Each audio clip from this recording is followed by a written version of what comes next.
Nous avons démarré il y a 30 ans, pardon, 30 ans l'année prochaine. Je me suis occupée au démarrage de tout ce qui était administratif, les contrats de travail, les relations avec la banque, puisque j'étais conseiller financier à la Poste. Donc après une formation juridique, conseiller financier à la Poste, et puis j'ai épousé un cuisinier. Donc ça c'est voilà. Quand on a voulu s'installer, j'ai pris ces fonctions-là. Et puis j'ai démarré l'activité traiteur et boutique de l'entreprise, qui compte aujourd'hui un peu plus de 250 collaborateurs. Donc nous faisons des prestations qui vont de 2 personnes à 3500, ça dépend de ce qu'on va nous demander. C'est une activité qui est très gourmande de temps, parce que nous travaillons par définition quand les gens s'amusent. Hein, voilà. Donc au début il a fallu être sur le terrain, accompagner les mariés, accompagner les repas.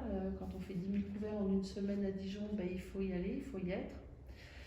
Il faut trouver l'équilibre avec la famille, et c'est pas toujours ce qui est le plus simple à trouver, parce qu'il faut aussi s'occuper des enfants et être là pour eux le plus possible, ou le moins peu possible. L'armée, avec un chef, un sous-chef, un second, etc., il faut faire sa place. Pour faire sa place, il faut apprendre, il faut travailler, et il faut savoir ce qu'on dit. Donc ça, c'est la première chose. Deuxième chose, quand on fonde une entreprise avec son mari, il faut trouver encore plus, je pense, sa juste place. Parce que les gens, spontanément, quand ils arrivent quelque part, un homme, une femme, vont s'adresser à monsieur. Et mon mari avait pris l'habitude de me présenter en disant mon épouse. Jusqu'à une fois où sur un salon, on m'a dit « Ah bah c'est la journée des épouses ». Et j'ai eu l'impression d'être venue rendre visite à mon mari sur le salon. Donc j'ai dit bah, c'est terminé, maintenant tu ne vas plus dire mon épouse, tu vas dire Evelyne Chapuis, c'est mon nom, c'est la même chose, mais ça va beaucoup mieux passer. Donc c'est vrai qu'il faut apprendre, il faut savoir ce qu'on dit, il ne faut pas avoir peur de s'imposer. Et malgré ça, quand au nom de la parité, on vient vous proposer de faire partie d'une association de quelque chose, moi j'ai assisté à ça, c'était complètement étonnant.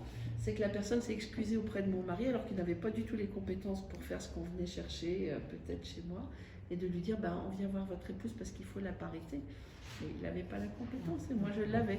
Et c'est assez étonnant d'être obligé de s'excuser, ou qu'un homme se sente obligé de s'excuser pour donner une place à une femme.